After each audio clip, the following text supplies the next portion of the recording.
Welcome to episode 87 of the Sports Geek Podcast. On this week's podcast, I catch up with former guests, but this time in person, Dan Butterley from the Mountain West Conference. Welcome to the Sports Geek Podcast, the podcast built for sports digital and sports business professionals. And now, here's your host who loves working with teams around the world who need sleep, Sean Callanan. Thank you very much, DJ Joel. Yes, who needs sleep? Working with teams around the world, but also working with people here in Australia. But really lucky to have Dan Butterley from the Mountain West Conference join me last week for a few events. He did turn up at Sports Biz Melbourne, our meetup group. It's now growing. I think it's about 170 people. Please, if you're in Melbourne, please join the group. Have not yet decided when the next one is. Hopefully, I will have one before I go to seat. But also, because it is just a Melbourne-centric thing, and I know there are listeners in London and there are listeners in the US. If you have a meetup group, if you've been inspired by Russell Scabetti's SB Week and you've decided to run a meetup group, if you've been listening to this podcast, you know I'm singing the praises of meetup.com as an in real life networking. It was actually one of the big things, big topics of discussion with Dan around how to break into sports and the importance of turning up to networking events, meeting people. He talked about his first job interning. He was a basketball stats manager for his university, and that's how he got his break into sports. So please, if you've got a meetup, please send me a tweet at Sean Callanan, and I'm more than happy to give it a plug via the Twitter or even on the podcast. So either send me a tweet or send me an email, sean@sportsgeekhq.com. Before I jump into that, just been working on a few projects, especially around Facebook and really focusing on transactions on a couple of fronts. Membership is it's a longer sale, but working with the guys at the Lumi Run around selling tickets and very successful. Hopefully talk about that in a future podcast, but then also looking at some merch campaigns with a few clubs, and I'll be sharing those results with you and hopefully potentially giving people a call to help them sell more merchandise. Quick intro for Dan. I've known Dan since 1999. We went on a study tour with the guys at the Western Bulldogs after we produced, Mark Seymour and myself produced Western Bulldogs TV way back in 1999. Before our time in producing a TV show for a club. And as part of payment for that trip, we went on a study tour and went to Toronto, Indianapolis, Denver, and that's where we caught up with Dan in Colorado, and then finished up in Seattle. So I've known Dan for a long time. We actually did a project with Dan when the Mountain West was formed on some demographic data, because when the conference was formed, there was no data. He did not know what the Mountain West fan looked like because they were an amalgam of colleges. So that was my introduction to Dan. He's been a good mate for over 15 years now, and lucky enough to speak to his Ohio sports marketing administration class earlier this year. So I hope you enjoy my chat with Dan Butterley from the Mountain West Conference. Very happy to be... we are in the football club rooms of the Clayton Football Club, taking Sports Geek Podcast on the road. I'm here with a very good friend of mine and a former guest, I think from episode 19. Quite a while back, yeah. Joined us with Francis Leach on Grandstand, Dan Butterley from the Mountain West Conference. Welcome back to the Sports Geek Podcast. Hello, Sean. It's great to be in Melbourne, talking to you in person. Yes, and we've done a few sessions, and Dan is now saying Melbourne correctly. I had to correct him at Sports Biz Melb, so we had a Sports Biz Melb event last night at the Honey Bar and had a really great time networking with the group. So if you are in Melbourne, join the Sports Biz Melbourne group. And I thought it'd be good for us to have a quick sit down before we do this follow-up session with the guys at the Southern Footy League. That's why we're out at the Clayton Football Club, where we've got all the history of the club. And we've, if you look behind us, Dan, I might have to take a shot. they've got 1919 Clayton football clubs. There's a lot of history in this room alone. Do you want to tell people who haven't listened to episode 19, what's your role at the Mountain West, and how long have you been there? I've been there since league inception. Started April 1st, 1999. The league officially started July 1st of 1999. An NCAA Division I athletic conference in the United States. I'm the senior associate commissioner for the Mountain West Conference. I oversee external relations relative to marketing, branding, sponsorships, on down the list. I also oversee the sport of men's basketball and our basketball championships, which is probably our biggest event of the year and our largest social event of the year. And so we talked about the basketball tournament last night. So that's held at Thomas and Mack in Vegas every year. What are some of the things that's in your role both from an organisational point of view and a marketing point of view that you try to get out of that tournament? The greatest thing that we face a lot of competition now in Las Vegas. When we started up the league back in the 99-2000 sport year, we were the only basketball championship being played in Las Vegas.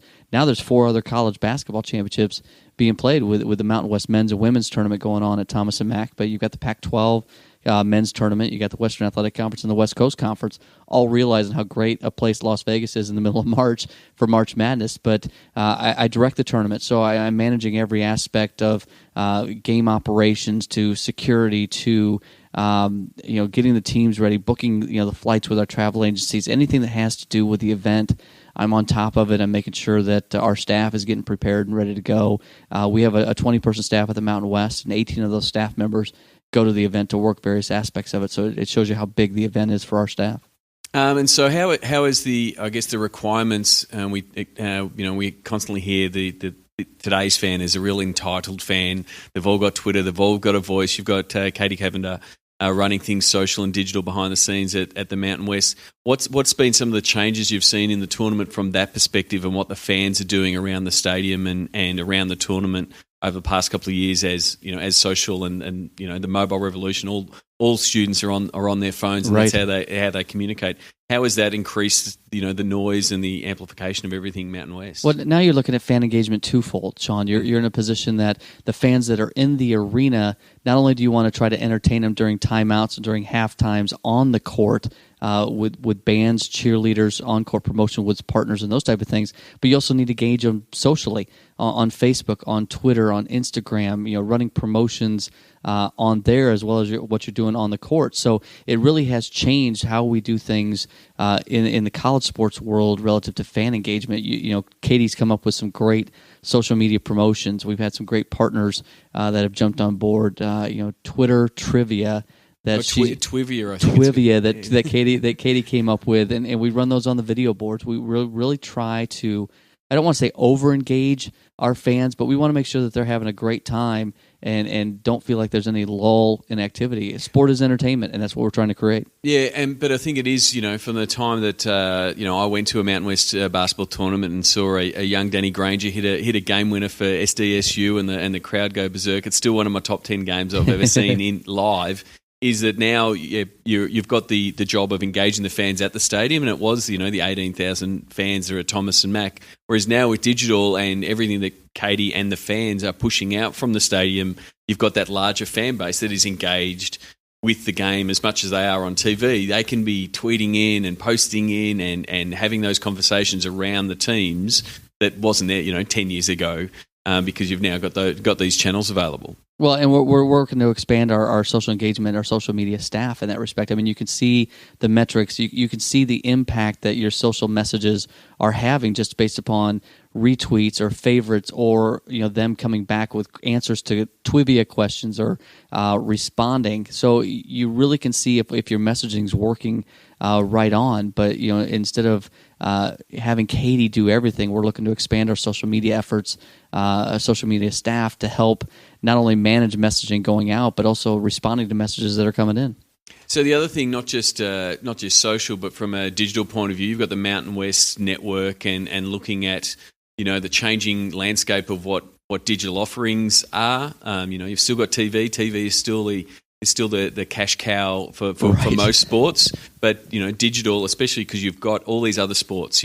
Football and basketball are the crown jewels for college sport, but you've got How many different sports are running via the Mountain West? 18 Mountain West sports right now. And so they're covered on the Mountain West network in what way? Men's basketball and football. Probably 95 to 98% of the football games are picked up by our television broadcast partners. Over probably 120 out of about 180 games on the men's basketball side are picked up by the television networks. But every other sport, their outlet for exposure is the Mountain West Network. It's a network we created a couple years ago that we wanted to make sure was free to fans. That a fan could push a button, an app button, click a link on the Mountain West website, and watch. They don't have to pay for it. We produce through our institutions, through the conference office. We produce live games every season long, all the way from the start of cross country and volleyball through baseball that we're going to wrap up here in the next couple of weeks. But it literally is a situation that every sport is covered. We do daily reports. We do studio shows. We have special guests. We have media days that we run through there. I think by the time we get to the end of this year, we'll probably have 2,100 live events in this fiscal year that we'll run through the Mountain West Network. And from a report overview from the league level or from the conference level, you're hitting the marks and you're getting those lower level sports are getting the numbers that you want to get on these digital platforms? Absolutely. We're somewhat surprised by the numbers we're getting in some respects. Some games will rate very high. The network's available internationally. It's different than other broadcast partners we could have in the spaces in the United States. We've literally made it available to everybody that wants to watch. We are very much an international league.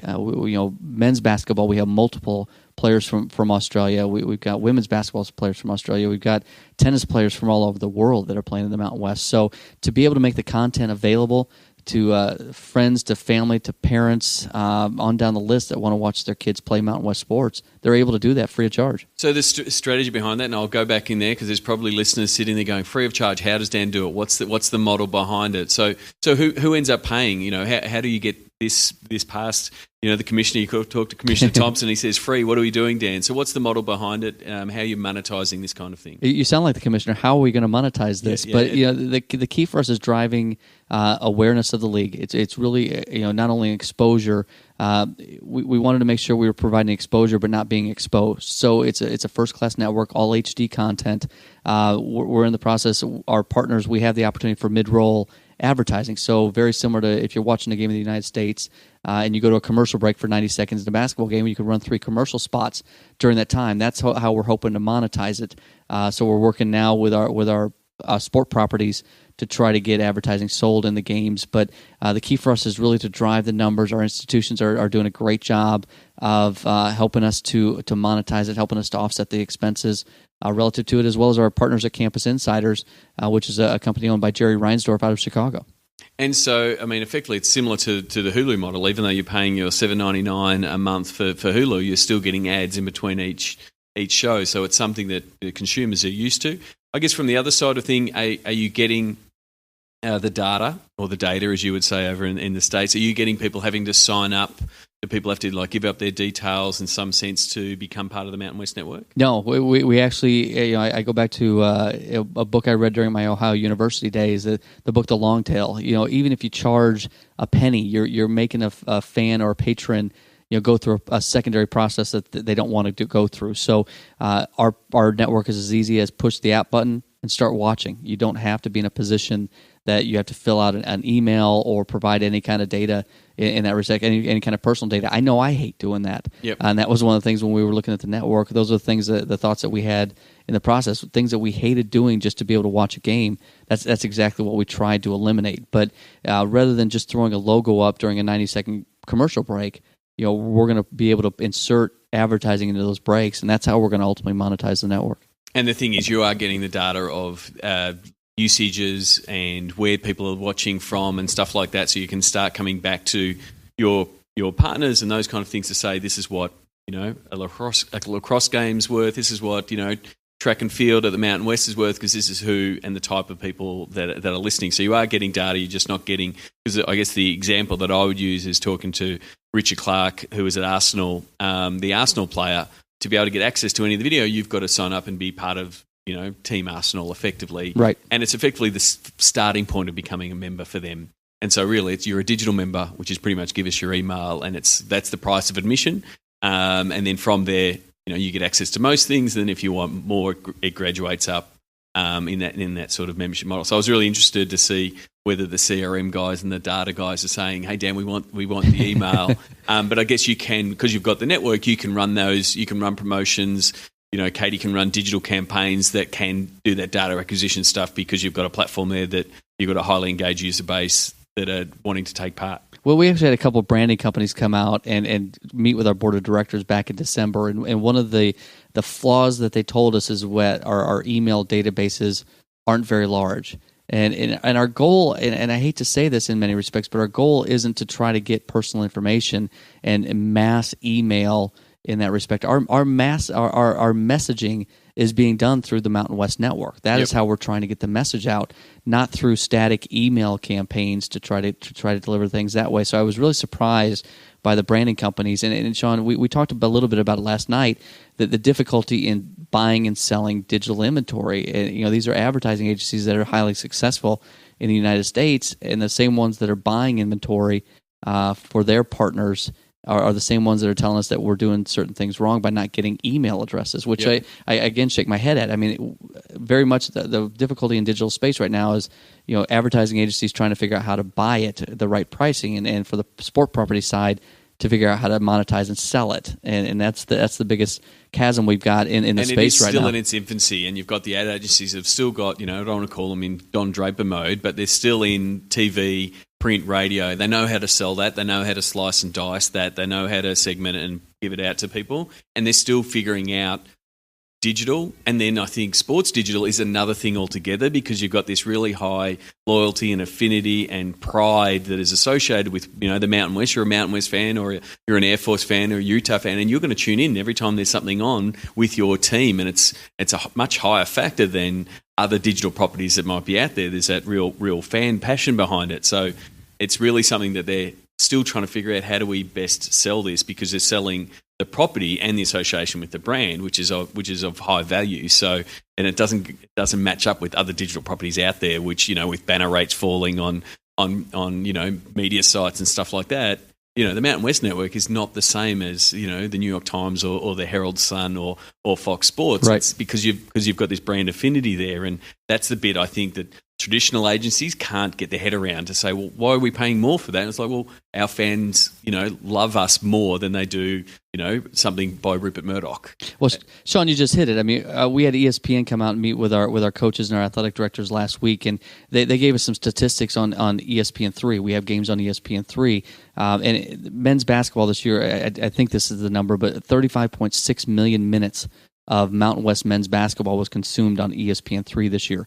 I love when they aggregate it all into minutes. Yeah. I should do that. Take all my podcasts, take all the listeners, times by the minutes, and say, 15 years of listening of Sports Geek Podcast. I'm going to start doing that. Yeah, you 35 million minutes. That's put it in hours. You got to kind of correlate it that way. But one of the key factors, you talked about, Nielsen ratings and linear TV and buying that way. You can get a 1.2 rating, and that's what agencies are used to buying into. But one of the statistics they told us was the average viewing time of a unique visitor watching Mountain West men's basketball content on ESPN3 was 40 minutes a game. Mm-hmm. And they said it's the highest ranking on ESPN3 in college basketball this year. The average viewership is about 18 minutes a game, and we were averaging 40 minutes a game. So those are the type of statistics that you want to take to an agency and talk about the passion of fans for Mountain West men's basketball or football. Yeah, and I think the other thing, getting back on the data issue and understanding your fans is the stuff that you do in stadium around the tournaments. And we talked about this.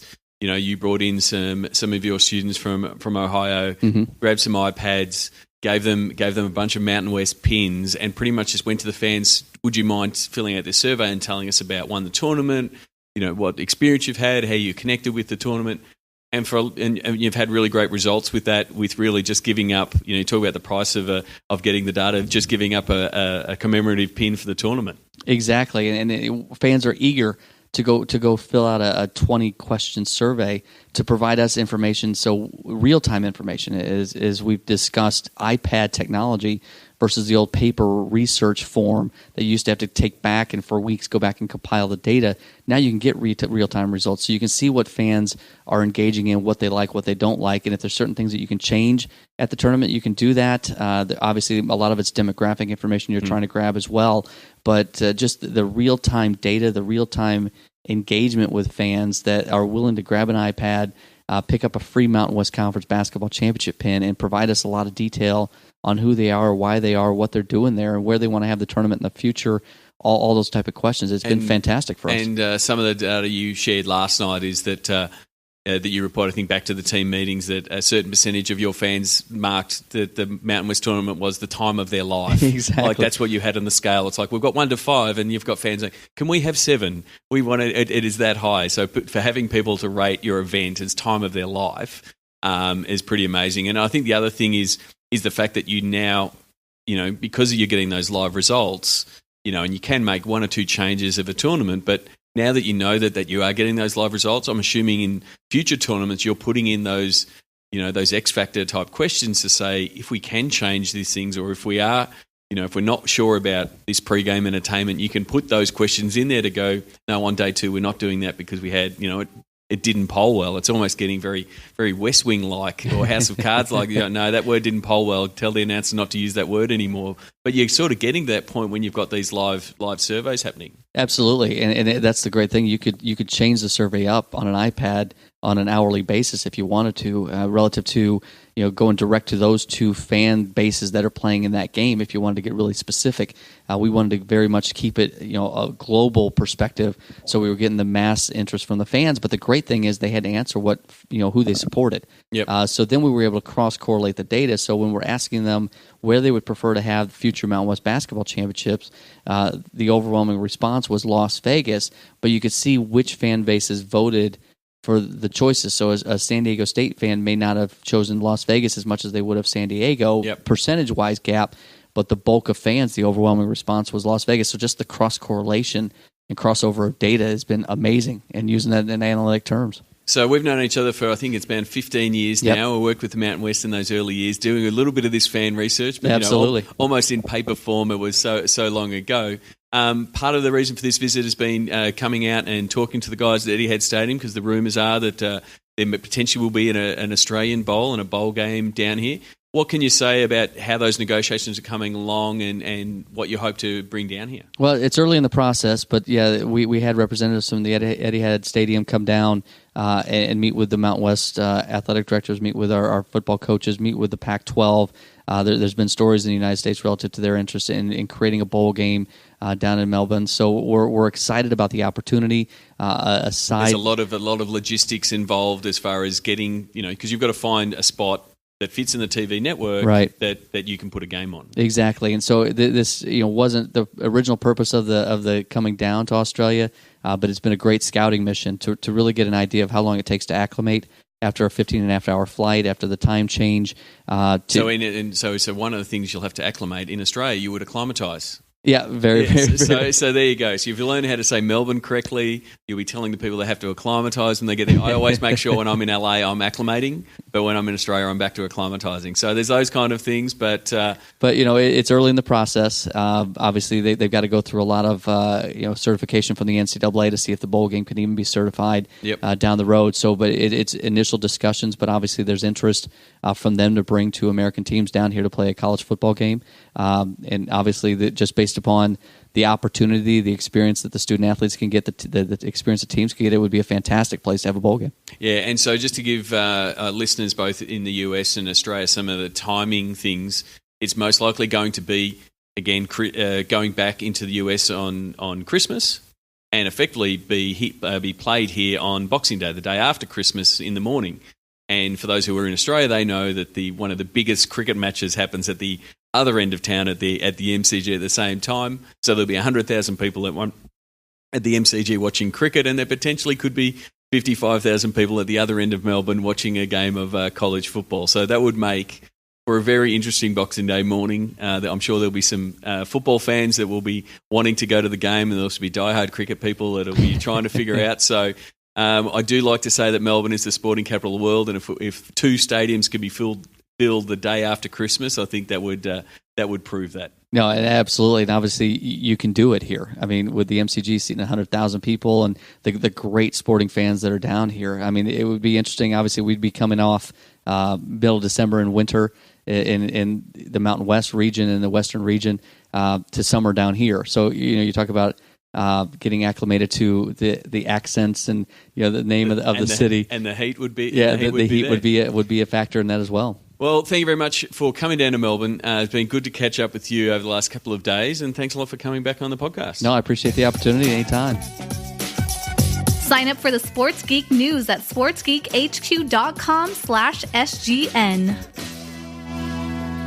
Thanks again to Dan Butterley. You can follow Dan at Dan Butterley on the Twitter.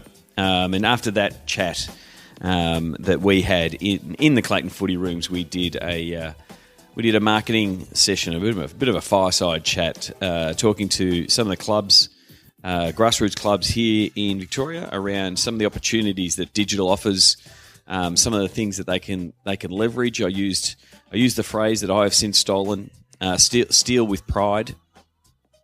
Steal with pride is now is a catchphrase that I have stolen. That is, look at what other teams are doing. Figure out how you can adapt it for your team, whether that team be another pro team, a team in another country, or even a grassroots team. See how you can adapt it for your fans and steal with pride. That's the reason we follow best practice from around the world to come up with ideas that work around the world.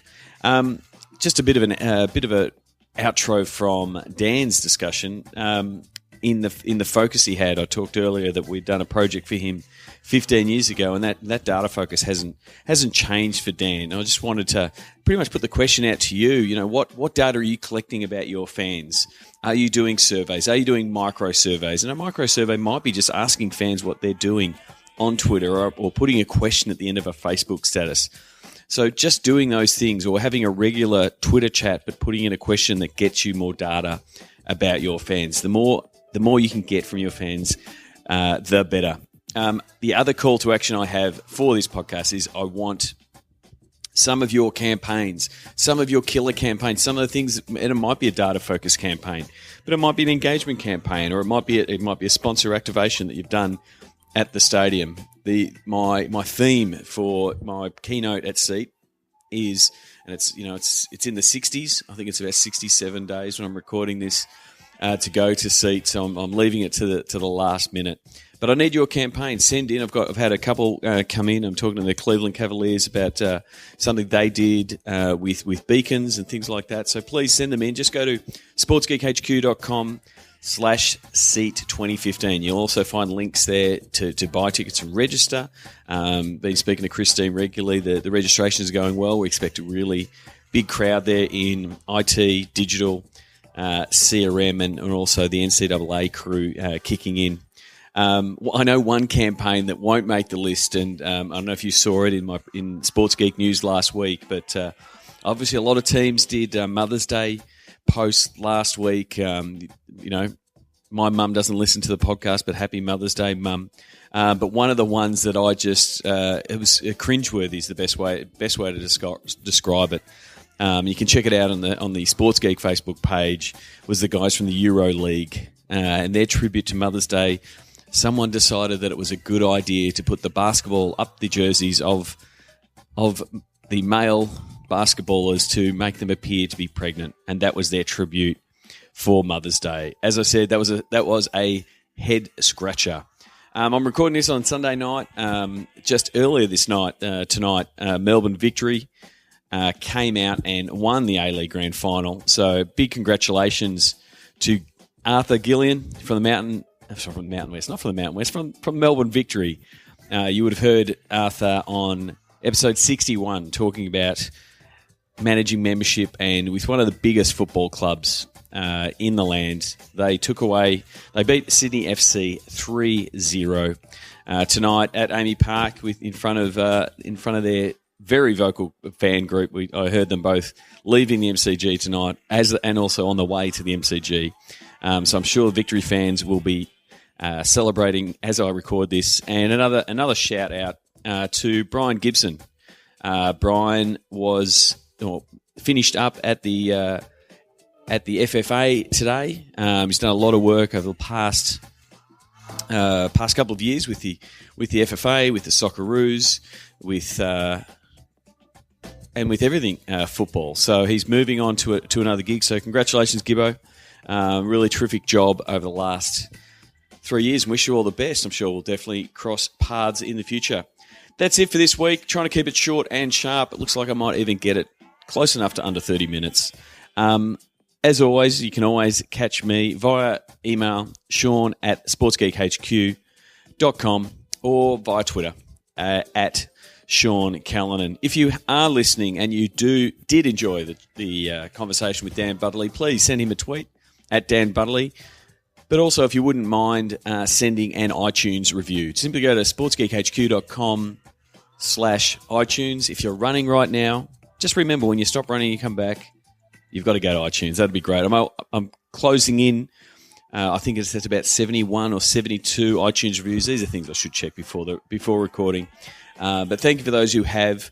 And also, if you haven't joined the Sports Geek Podcast community Facebook group, some really good discussion in there. That's where I initially put the EuroLeague Mother's Day post and some bit of banter about different things. You can simply join that, put in a request. I will accept all comers because you're listeners, and I want to make sure that I can deliver more stuff, more content, more insights to you. Simply go to facebook.com/groups/sportsgeek to join the Facebook group. Okay, that's it from me. Until next podcast, my name is Sean Callanan, and you've been listening to the Sports Geek Podcast. Go to sportsgeekhq.com for more sports digital marketing resources. Please leave a review on iTunes. Go to sportsgeekhq.com/iTunes. Did you know Sports Geek Podcast has listeners in over 50 countries? Thank you for listening to the Sports Geek Podcast.